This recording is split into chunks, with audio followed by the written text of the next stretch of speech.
अस्सलाम वालेकुम वरहमतुल्लाहि वबरकातुहू। तमाम दोस्तों को आर्म स्पेशलिस्ट चैनल में अब्दुल हलीम की तरफ से खुशामदीद। उम्मीद है सब दोस्त खैर वाफियत से होंगे। 18 साल से कम उम्र बच्चे असले का शौक़ ना रखें, हवाई फायरिंग से इज्तनाब करें और किसी भी असला रखने के लिए लाइसेंस होना ज़रूरी है और साथ साथ में चलाने का ट्रेनिंग भी इंतहाई ज़रूरी है। किसी भी प्रोफेशनल से या किसी भी सेंटर से, आजकल बहुत से सेंटर बने हैं असले का ट्रेनिंग दे रहा है, तो ये इंतहाई ज़रूरी है क्योंकि आजकल बहुत से हादसात पेश आ रहे हैं और आप लोग भी देख सकते हैं कि जो अनप्रोफेशनल लोग होते हैं जो असला चलाते हैं, ट्रेनिंग न होने की वजह से बहुत से हादसात यानी पेश आए हैं। आप लोग सोशल मीडिया के ऊपर भी देख सकते हैं, अक्सर शादियों में लोग यही राइफ़ल हो या पिस्टल हो या बड़ी जो भी राइफ़ल हो, AK-47 हो, एक हाथ से चलाते हैं। उसको तरीक़ा नहीं मालूम होता कि हम इसको किस तरह यूज़ करें। तो भी प्रोफेशनल बंदे से या किसी भी प्रोफेशनल सेंटर से आप लोगों को ट्रेनिंग लेना इंतहाई ज़रूरी है। तो दोस्तों, आज का टॉपिक करिंग कोप के ऊपर है। ये करिंग कोप आप देख सकते हैं, जाना पहचाना तूला कंपनी का बना हुआ है। ओके, पुराना मॉडल है, 85 मॉडल और जेन्युइन हालात में है। इसकी जो हिस्ट्री है, इसकी जो मैकेनिज़्म है, ये कब बना था, किस मकसद के लिए बना था, इसमें क्या क्या मॉडिफिकेशन करवाए गए हैं और इंशाल्लाह इसमें मैं वो भी ऐड करूँगा कि ओरिजिनल और जो इसमें लोगों ने कॉपियाँ बनाई है उसमें और उसमें क्या फ़र्क है, मैकेनिज़्म के ऊपर भी मैं थोड़ा बात करूँगा। तो वीडियो को एंड तक देखें, वीडियो को स्किप ना करें। 1970 में मिखाइल कलाशनकोव और उसके साथ जितने भी इंजीनियर थे उन लोगों ने इस पे रिसर्च चालू किया कि हम लोगों को एक ऐसा कॉम्पैक्ट साइज़ राइफल चाहिए जो हम लोग आसानी से कैरी कर सके, क्योंकि उस टाइम 1979 में अफ़गानिस्तान में वार चालू था। तो उन लोगों को एक ऐसा राइफ़ल की ज़रूरत थी जो वो लोग टैंकों में भी रख सके, क्योंकि टैंक में बड़े राइफ़ल रखना मुश्किल था और जेट जो इसके साथ जहाज़ थे उसमें भी रखना उसके लिए मुश्किल था। ये राइफ़ल जो था स्पेशली डिज़ाइन किया गया था जो पैराट्रूपर थे, जब वो अफ़गानिस्तान में जंगलों में उतरते थे हेलीकॉप्टर से, तो उन लोगों के लिए ये बेस्ट ऑप्शन था। इसकी एक वज़न नहीं थी, जब उतरने के टाइम उसके लिए ये बहुत अच्छा था। और दूसरी इसमें सबसे बड़ी चीज़ ये थी कि ये हल्का राइफ़ल था, यानी वो लोग जिस तरह मैंने बताया अपने स्पेशल फोर्स को ये दिया था, गाड़ियों में, टैंकों में और जेट जहाज़ों में ये लोग वो आसानी से रख सकते थे। बड़ा राइफ़ल रखना उसके लिए मुश्किल था। और सबसे बड़ी खासियत इसमें ये थी कि ये आप इससे अगर आप इसका पूरा वज़न देख ले या इसकी पूरी लेंथ देखिए बहुत कम है। ये इस राइफ़ल से वो दो फ़ायदे उठाते थे, एक पिस्टल का काम भी इसी लिया जाता था और दूसरा राइफ़ल का, यानी ये मिक्स है।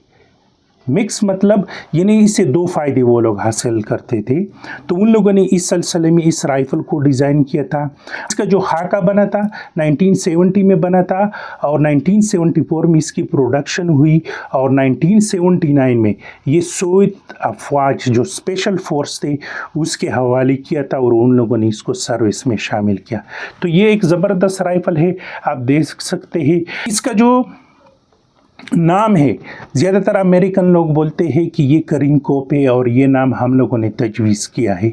तो ये स्पेशली करिंग कोप का नाम कोई भी हिस्ट्री नहीं है तूला कंपनी से या रशियन डिक्शनरी में इसका कोई करिंग कोप का जिक्र नहीं है। तो ये करिंग कोप ये जो अमेरिकन लोग हैं या आप लोग नेटो वाले बोल सकते हैं, वो लोग इसको करिंग कोप बोलते हैं और स्पेशली ये नाम अफ़गान मुजाहिदीन ने इसको दिया था। Okay, rifle Osama bin Laden के नाम से भी मशहूर है। अच्छा, तो इसकी जो मेन नाम है उसके ऊपर हम आ जाते हैं। इसको AK-74U बोला जाता है। ओके, AK माने ऑटोमेटिक हो गया, K माने कलाशनकोव हो गया, S माने स्क्लाइड नोवी ये रशियन वर्ड है। स्क्लाइड नोवी के मतलब है यानी उस चीज़ को बोलते हैं जो फोल्ड हो सकता है। तो ये एक इसका इंग्लिश नेम हो गया। 74 के साथ ये जो यू लगाया है, इसको यू को रोशनी भी बोल सकते हैं या यू को रोशनी भी बोल सकते हो। इसका मतलब है शॉर्ट, यानी जो चीज़ शॉर्ट किया गया हो। तो ये लाजिमी बात है, ये उसका वर्जन है AK-74 को इसको कम्पैक्ट किया गया है। तो ये भी दूर हो गया कि इसका अपना नाम करिंकोव नहीं है, लेकिन करिंकोव से ये नाम जाना जाता है। तो ये एक ज़बरदस्त राइफ़ल है, ओके। जिस तरह मैंने बताया 1979 में इसको बाकायदा तौर पर सोवियत अफवाज ने इसको अपने सर्विस में शामिल किया और इसकी प्रोडक्शन जो चली ये भी 85 मॉडल है, ओके। इसकी प्रोडक्शन 1993 तक चली थी, बाद में इसको बंद किया गया था। तो ये सिलसिला मैंने चालू किया था AK-47 की जितनी भी राइफ़ल थे। तो आज का जो रिव्यू है ये इसके ऊपर है, क्योंकि इससे पहले मैंने 1974 कलाकोप के ऊपर बनाया था, चैनल के ऊपर वो पड़ा है, वो आप लोग विज़िट कर सकते हैं और देख सकते हैं। अच्छा, इसकी मैकेनिज़्म पे अभी हम आ जाते हैं कि इसकी मैकेनिज़्म जो है बनिस्बत और राइफ़ल जो आए हैं नए जो इंपोर्ट वर्जन में, जिस तरह सेगा में भी है, मलोट कंपनी में भी है, इसकी जगह कोई नहीं ले सकता, ओके। इसकी जगह और ये अपनी जो डिज़ाइन है इसकी वजह से मशहूर है। यानी इसका जो डिज़ाइन किया गया है ज़बरदस्त किया गया है और इसका जगह, इस राइफ़ल की जगह आज तक किसी भी राइफ़ल या कंपनी या फैक्ट्री ने नहीं लिया है। बहुत से कंट्रियों और फैक्ट्रियों ने इसकी क्लोन बनाई, लेकिन आज तक भी इसकी जो डिज़ाइन है बरकरार है, लोग पसंद करते हैं और इस जो शुक्राना है वो आप लोगों को मालूम है, यानी 20-25 से ऊपर है, ओके। मैं कोड वर्ड में बताता हूँ। तो ये एक ज़बरदस्त राइफ़ल है। अच्छा, इसमें सबसे पहले मैं बताता चलूँ कि ओरिजिनल की पहचान हम कैसे करेंगे। ये सबसे लाइट वेट है, ओके, और फोल्डिंग बहुत हल्का है। अगर इसकी फोल्डिंग देख ली तो ये बहुत हल्का बनाया गया है, ओके। ये बहुत हल्का बनाया गया है, ओके। ये भी आप लोगों को याद होना चाहिए कि इसका ये जो फोल्डिंग है बहुत हल्का है। इसकी पहचान आप इससे भी करवा सकते हैं। इसके ऊपर भी नंबर आया है, ये आप लोगों को भी देखना चाहिए और इधर साइड पे भी इसका नंबर आ जाता है, ओके। ये लिखा है, ओके, ये इधर 10 लिखा है और इधर भी इसका एक नंबर आ जाता है, ओके। तो ये भी आप लोगों को याद होना चाहिए। तो और इसमें इसका ये जो ये वाला जगह है, इसमें एक्स्ट्रा जरी भी आ गया है, ओके। ये भी आप लोगों को याद होना चाहिए। और इसका ये जो है डस्ट कवर, ये बहुत मजबूत बनाया गया है और इसमें 2 हिस्से हैं। अभी ये देखो, ये वाला जो हिस्सा है, ये वाला बाज़ दफ़ा इसके ऊपर रेवेट्स लगे हैं, ये रेवेट्स देख ली, ये वाला, ये नहीं, ये 2 हिस्सों में है, ओके। ये भी आप लोगों को याद होना चाहिए। और सबसे बड़ी बात इसमें यह है कि इसका ये जो डिम्पल है ये बनिस्बत कलाशनकोव के, बाज़ लोग क्या करते हैं कि इसका रिसीवर वो लोग कलाशनकोव वाला डालता है, ये वाला, इसको रिसीवर बोलते हैं या बॉडी आप बोल सकते हो। तो इसमें ये जो डिम्पल है ये अगर कलाशनकोव का आप देख ले वो इतना सा होता है, छोटा होता है, इसका बड़ा हो गया, ओके। बाकी ये जो डॉट्स आए हैं ये वाला कलाशनकोव का बिल्कुल सीधे आते हैं, ओके। अगर किसी ने इसकी कलाशनकोव का बॉडी लगाया है तो वो एकदम सीधे होते हैं, ओके, ये वाले जो डॉट्स है, लेकिन इसमें टेढ़े 1 2 3 4 5 हो गया, ये भी एक निशान हो गया। और दूसरा ये जो रिवेट्स लगे हैं ये वाला 1 2, ये कलाशनकोव का अगर देखो का छोटे होते और इसका बड़े, ओके। तो ये भी याद होना चाहिए। और बाकी ये इसमें एक डिम्पल आया है ओरिजिनल में, ये वाला डिम्पल आप देख सकते हैं, ट्राई कर, 2 भी आ सकता है, ओके, 2 भी आ सकता है और इसमें 1 आया है। तो ये भी आप लोगों को याद होना चाहिए कि ये डिम्पल भी इसमें ज़रूरी है, ओके। ये वाला जो है वो बाहर निकला होगा, लेकिन इसका बिल्कुल प्लेन है, आप देख सकते हैं। और दूसरा इसमें जो है ये फायर सेलेक्टर वाली ये कलाशनकोव का डॉट आता है और ये इस तरह डिम्पल आता है। तो ये भी इसकी पहचान होगी, क्योंकि बाज़ दफ़ा लोगों को इसमें भी लोग गड़बड़ करते। कल भी मेरा एक दोस्त ने लिया था बहुत खुश था कि मैंने अच्छी रेट पे लिया है और बहुत दूर चला गया था इसके पीछे, लेकिन जब वो लेके आया तो किसी ने इसके अंदर ये वाला जो रिसीवर है डरामेड लगाया था, ये सब निशान बना के। तो आज वो बहुत अफसरदा था।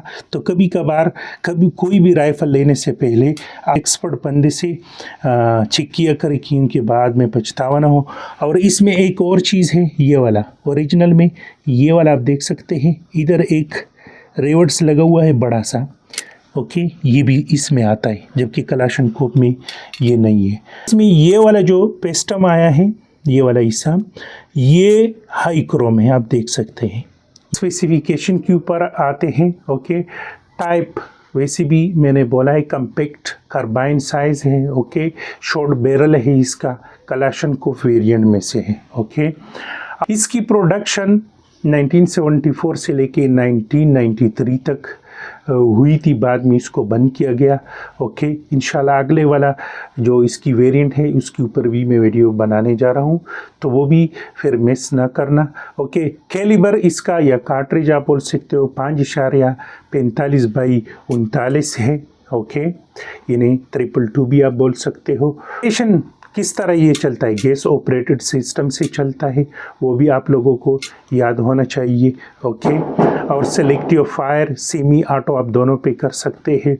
अच्छा, इसकी और लेंथ की अगर बात की जाए तो ये 600 mm है, ओके। और लेंथ इधर से लेके इधर तक 600 mm है, ओके।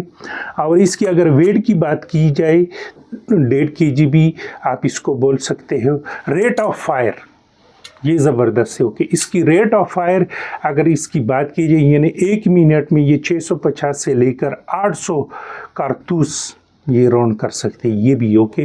ज़्यादातर लोगों को रेट फायर का पता नहीं होता, वो बोलते हैं कि ये क्या चीज़ होता है, यानी ये 1 मिनट में 650 से लेके 800 कारतूस यानी फायर कर सकते हैं। मजल वेलोसिटी का भी ज़्यादातर लोगों को पता नहीं होता, यानी 1 सेकंड में ये 720 मीटर तक, 1 सेकंड में 720 मीटर तक इसकी गोली, ओके, जा सकती है, यानी इसकी जो स्पीड है, ओके, वही मैं बता रहा हूँ, ओके। इफेक्टिव रेंज 200 से लेकर 400 मीटर तक सकती है इफेक्टिव रेंज, यानी कारगर निशाना, जहाँ पे आप अपने सही निशाना लगा सकती है, ओके। और साइड वैसे भी मैंने बोल दिया कि आप एडजस्ट कर सकते हो, एडजस्टेबल है। साइड जो है ये भी आप अप एंड डाउन कर सकते हो, और ये निशाना भी आप अप एंड डाउन कर सकते हो। आज का जो वीडियो था करिंकोव के ऊपर था, रशियन तूला कंपनी का है, ओके। इसमें मैंने वो चीज़ें भी हाईलाइट की कि इसकी मैकेनिज़्म मेटलर्जी में, और जो इसकी कॉपी आजकल लोग बनवा रहे हैं तो वो भी मैंने बताया। तो ये सिलसिला मैंने चालू किया है। इससे पहले भी जितनी भी वेरिएंट्स थे AK-47 का, तो ये भी AK-47 फैमिली से ही है, लेकिन मॉडिफाई किया गया है। इंशाल्लाह नेक्स्ट वीडियो इसी फैमिली की जो भी राइफ़ल मुझे मिले, ओके, इसके ऊपर मैं वीडियो बनाऊंगा। तो ये सिलसिला इंशाल्लाह चालू है। तो आज का टॉपिक यही था। चैनल को ज़रूर सब्सक्राइब करें ताकि आप लोगों को आने वाली जितनी भी वीडियोस है उसका नोटिफिकेशन आप लोगों को मिल सके। तो मिलते हैं एक नई वीडियो और नई टॉपिक के साथ, तब तक के लिए अल्लाह हाफिज़।